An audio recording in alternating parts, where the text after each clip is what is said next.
Tarshish from the presence of the Lord.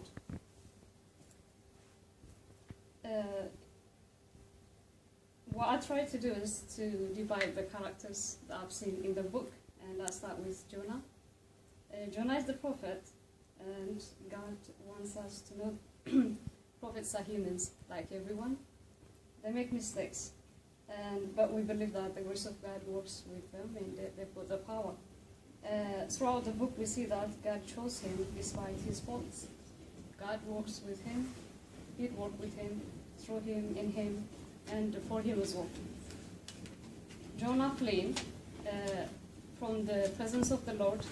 As I said, he is the prophet, and he knows that God owns heaven and earth, and he is omnipresent.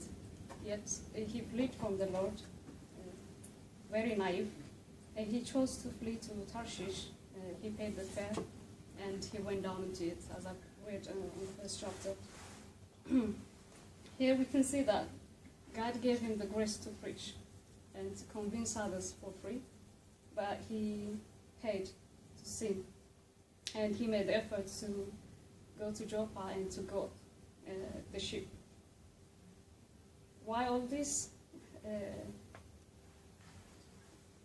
Jonah was too proud, and he loved himself, the honor.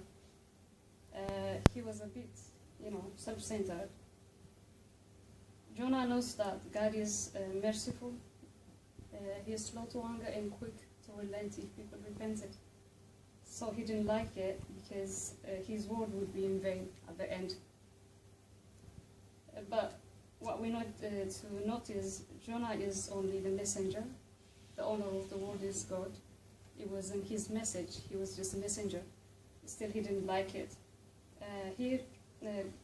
God can choose someone else, someone who is more obedient, but he didn't. He still chose Jonah because he wants to work in our weakness. He is the God who can change anything into something good. As it is written, he can bring out sweet out of the strong. The other bit is the mariners. God used the irrational creatures such as the stormy wind, later on the big fish or whale, to wake everyone, or to make us see how they obey the divine order. They prayed due to the stormy wind, and they called him. He was at the bottom of the sea, the ship. Here we see that the Gentiles were much better in character than Jonah. They were just and simple. They got rid of him at the end after he confessed, after the Lord had fallen on him.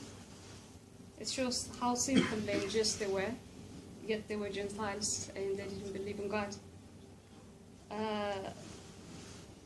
But God used his disobedience to call others to his kingdom. So this is another success for God. The wind ceased raging, and due to the divine order, the fish transported Jonah to the dry land. Also the mariners, they believed in the Lord. They offered sacrifice, and they made vows. Here we see the depths of the word, your will be done. Because the irrational creatures did what they were supposed to do. It made us to see, how we misuse our intellect. We know that we've got the free will, but we tend to misuse it. But the great wind started when it should and stopped when it should.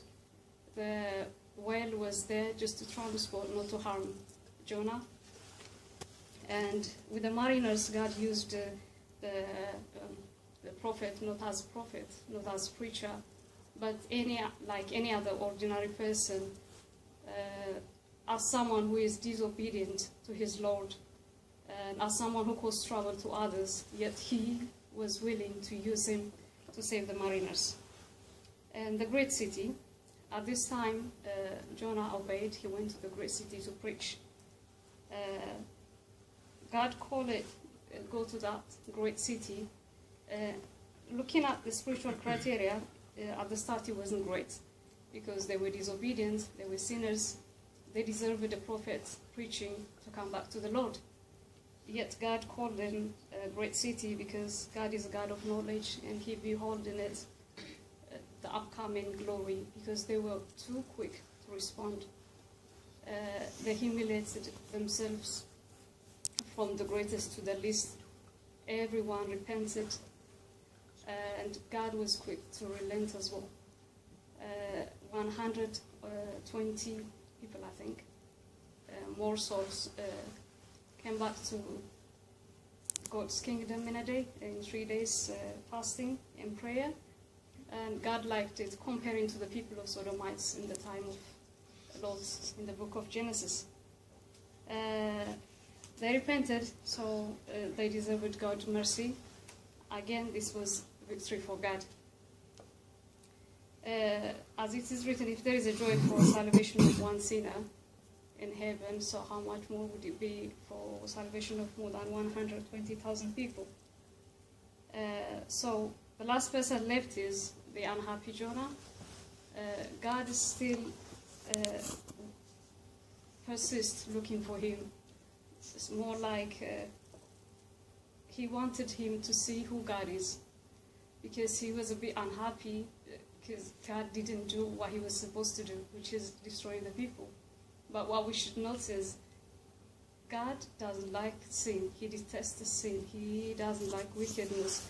But he's willing to save sinners because his original aim is salvation, unlike our enemy who came to steal, to kill, and to destroy. So he tried to show mercy to Jonah. He gave him a shade, a tree. And he tried to teach him and guide him. He sent a worm to kill the tree. And some bit Jonah's head and made him think, no, I want to die now. If God had done that, Jonah would have perished with his own sin. Yet God showed him that he is a merciful God. And he wanted him to see, in comparison with his own people, the salvation, how much the salvation of his people would mean, comparing to a little plant that Jonah was worried about. So God taught the value he gives to his people and their salvation. So it's a beautiful story of success. God searching for his people, and it showed us by a good example as prophet. Jonah, he likes to choose the weak ones. He prefers to work on our faults than choosing someone who is better in so many ways, because he's God of all, yet he chose us. I think that's it. Thank you. Okay.